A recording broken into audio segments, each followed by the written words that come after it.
Desiree Taylor, and this is my week 2 leadership blog. And the first question says to write a story about your deepest dream or highest goal for your work as if it came true. What is your highest goal or dream for your organization, your community, or even the field of early care and education? Write or search your heart and your feelings. What brought you into this field? Where are you in leadership? And what drives you? And what do you care about the most? Um, okay, so my highest goal for the organization that I'm with right now is to have funding and resources.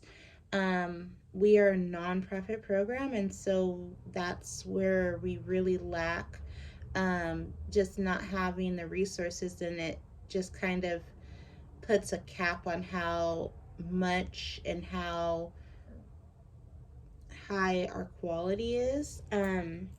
And also, according to Douglas on page 7, it says the process of driving change requires ongoing resources and support. So having a desire to change the program is not enough.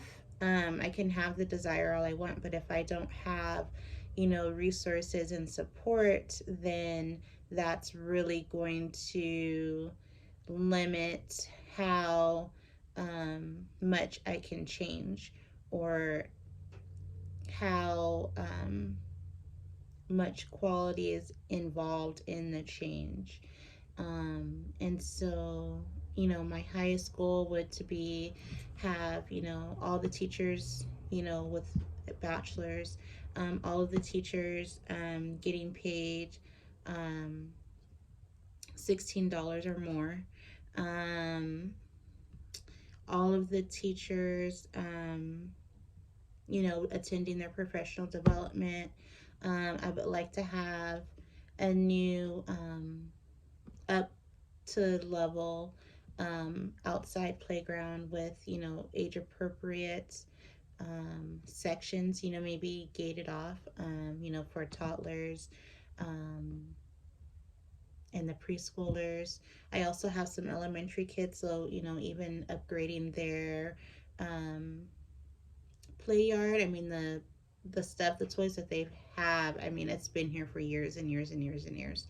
Um, I would like to get a new modular building. The modular building we have is probably older than me. And so, we can't use it.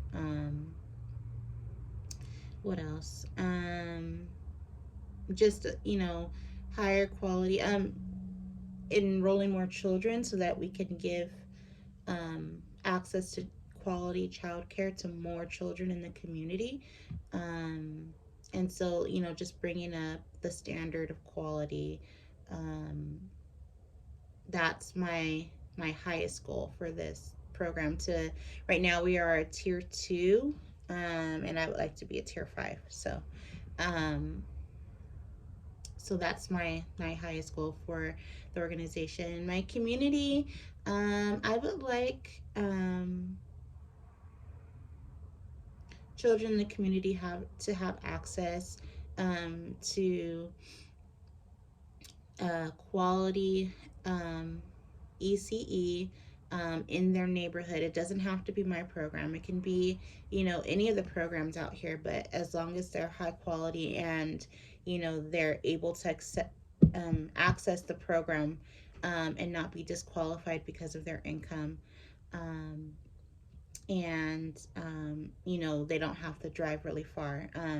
As far as I know, as far as centers go, there's my program, which we are a private nonprofit. There's a KinderCare, which is a for-profit um, chain program, and then there's one Head Start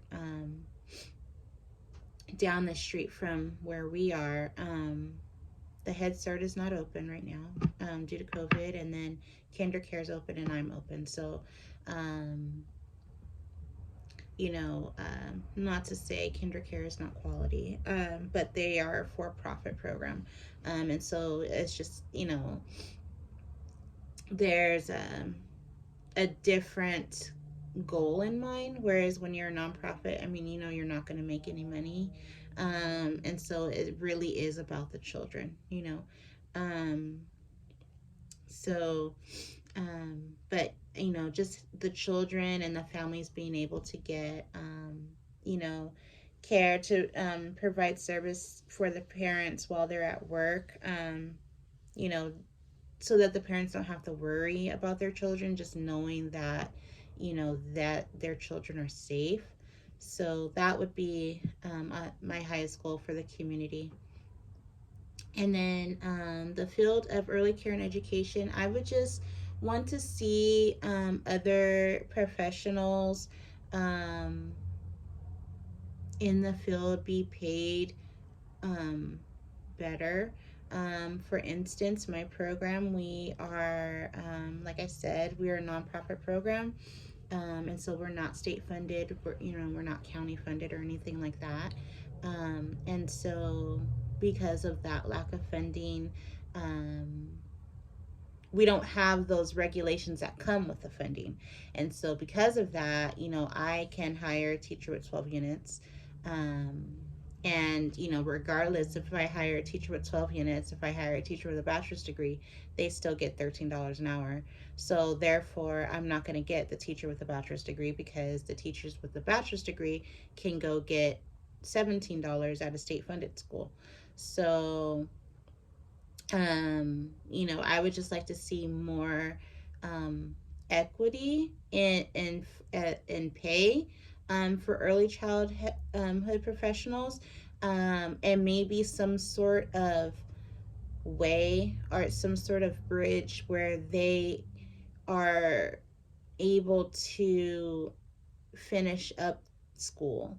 Maybe they only have 12 units, but maybe there's some sort of program that can help guide them to finish up their bachelor so that they can, start making bachelor money. Because, I mean, being a early education professional, it's not less work than a K through 12 teacher. It's probably, I don't want to say that being a K through 12 teacher is easy. It's not easy, but neither is preschool. Preschool is not easy either. We have observations and assessments just the same. We have to do all of that stuff too, and sometimes we have to change diapers, and sometimes there's a lot that goes on with this. This is not babysitting. And so I would like to just see more equity in pay with early care professionals, um, and just more advancement too. I feel like there's not enough um, places in leadership for early education professionals, and so I would like to see more opportunities of leadership and administrative um, titles for ECE professionals. Um, what brought me into this field, I originally went to school as a liberal arts major at Cal State San Bernardino. And I didn't like it. That I just it wasn't it just didn't grab me as much as I thought it would. Um, and I went back to junior college. From I was at Cal State. I went back down to junior college, went to RCC, and I started taking child development classes, and I was like, oh my gosh, I really like this. I really like being with children at their first instance of education, their first experience with education, their first time experiencing social interactions with other children, and learning their numbers and shapes and colors, and interacting with the families, and that's their first time sending their child off to school. And I just really like I enjoyed that. And so that's what got me into early childhood. And leadership, I knew that I was going into a leadership field because of how far I was going with education. Once I finished my 12 units, I was like, okay, I can do this. And then I just kind of was like, no, because this, I mean, if I was a leader, I wouldn't do it like that, or I would do it like this. And I just kind of like was like, I feel like I have a heart for leadership, and so let me, try to move up further. And so this is actually my first opportunity at leadership. It took me, oh gosh, I don't know, 10 years maybe to get to the leadership point.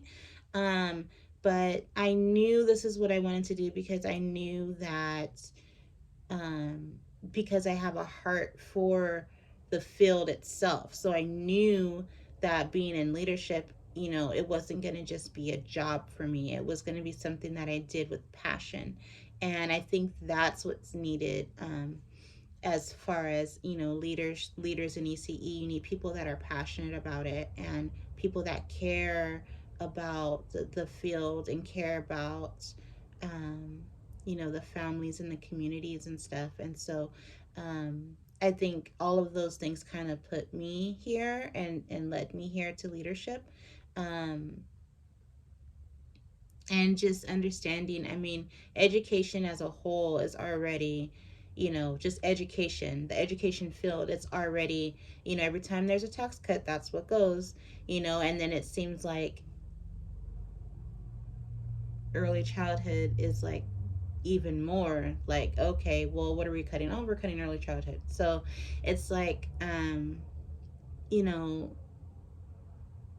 I want to advocate more for leadership in early childhood, and just early childhood altogether.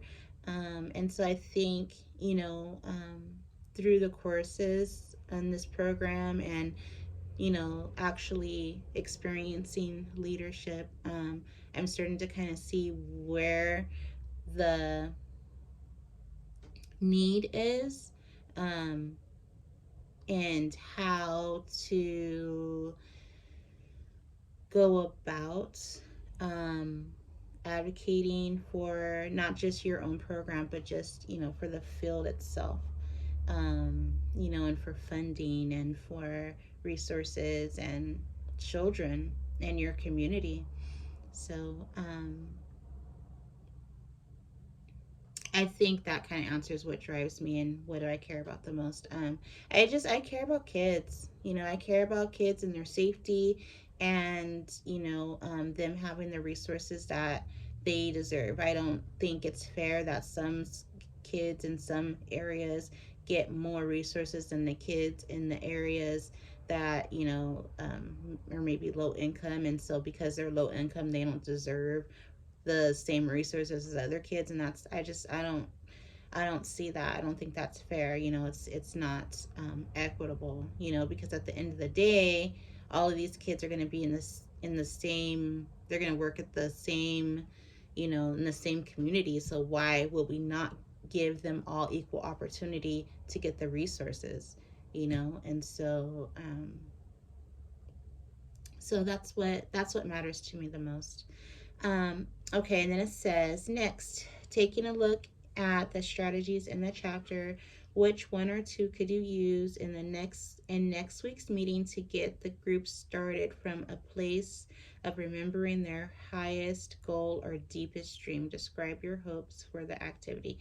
Um, let's see. Well, I saw this one part on, what is this, Carter and Curtis. On page 32, it says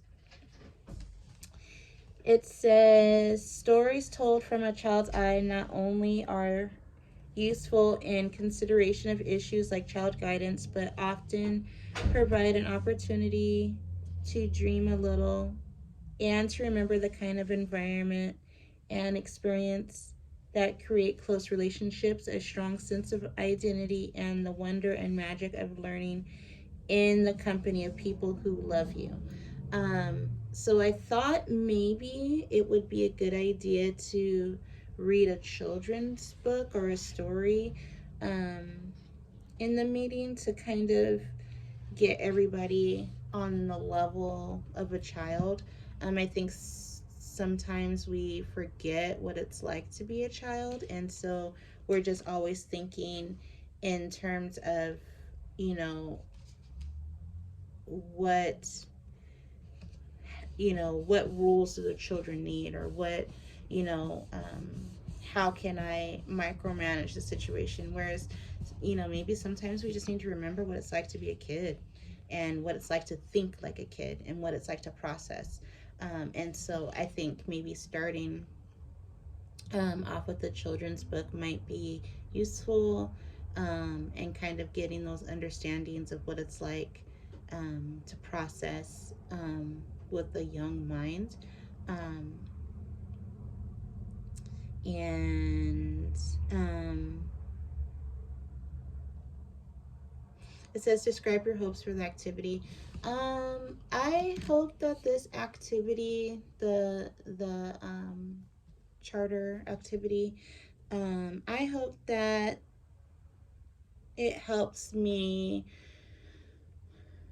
to gain more confidence in, reaching out to people, and even just getting the resources from the community. um, the opportunity that I was, offered, is a really big opportunity for me.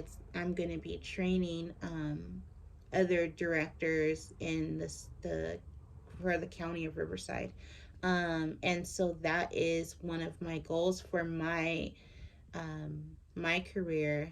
I want to extend past preschool. Obviously, I want to get into, um, maybe junior college, maybe the university system. But then I even also want to train and do professional developments and stuff. So this is right along what I want to do. And so I'm hoping that this activity gives me the experience and the confidence I need to be comfortable presenting ideas, and being confident in the ideas I present and the material that I present, and um, just being comfortable in that aspect, because it's something new for me. I think sometimes when I get nervous, I over explain myself, and but then it can kind of come off like, gosh, she never lets me talk. So that is going to be that's going to be a balance for me, like allowing people to talk. That's what it's for. It's You're supposed to let people talk so that you hear their ideas. And so that's something that I'm going to have to really work on, is giving other people the opportunity to process. um, so um, but yeah, I'm really excited. My meeting is it's not next week, it's actually the week after, on the 18th of November. So I'm looking forward to it. And that's it for this week's vlog. Thank you.